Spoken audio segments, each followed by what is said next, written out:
Roger Louret, mort du célèbre metteur en et fondateur des Baladins en Agenais. Le comédien et metteur en scène Roger Louret s'est éteint ce mercredi 25 janvier à 72 ans, alors qu'il se battait contre un cancer depuis plusieurs mois. À l'annonce de sa maladie, il avait choisi de s'installer dans son village natal pour se soigner. Il a vécu ses derniers jours dans le Villeneuvois.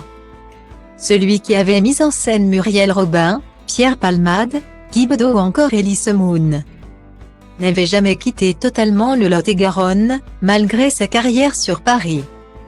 En revenant régulièrement au cœur du théâtre Huguette Pommier à Montclar à la tête de la troupe des Baladins qu'il avait fondée.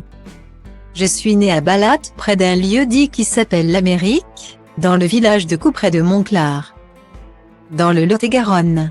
Je n'aime pas être devant. Plus on est star, plus on est seul. Je le sais parce que j'ai croisé beaucoup de stars dans ma vie. Moi j'ai préféré rester proche des jeunes. À Montclar. Peut-être parce que la peur de vieillir m'a pris très tôt. Je suis atteint du syndrome de Dorian Gray. Livre d'Oscar Wilde qui affirmait « Les folies sont les seules choses qu'on ne regrette jamais », expliquait-il notamment à ce propos dans les colonnes de la Dépêche du Midi de Toulouse en 2016. L'ancien élève du Conservatoire de Toulouse n'a donc jamais oublié la fidélité et l'affection des spectateurs lot-et-garonnais auxquels il a toujours dédié ses tournées de spectacles dans le sillage de la capitale. Précisons que Roger Louret a également créé une douzaine de comédies musicales, dont la plus célèbre est Les Années Twist, 4 millions de spectateurs, couronné par un Molière en 1994. On lui doit aussi la Java des mémoires, nommée au Molière 1993, Les Années Zazou, nommée au Molière 1996.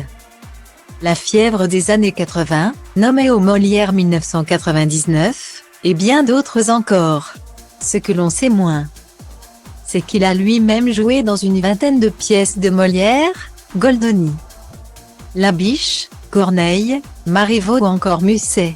À noter que de 1995 à 2000, il concevra chaque mois avec sa troupe les séquences musicales de l'émission Les Années Tubes présentée par Jean-Pierre Foucault sur TF1.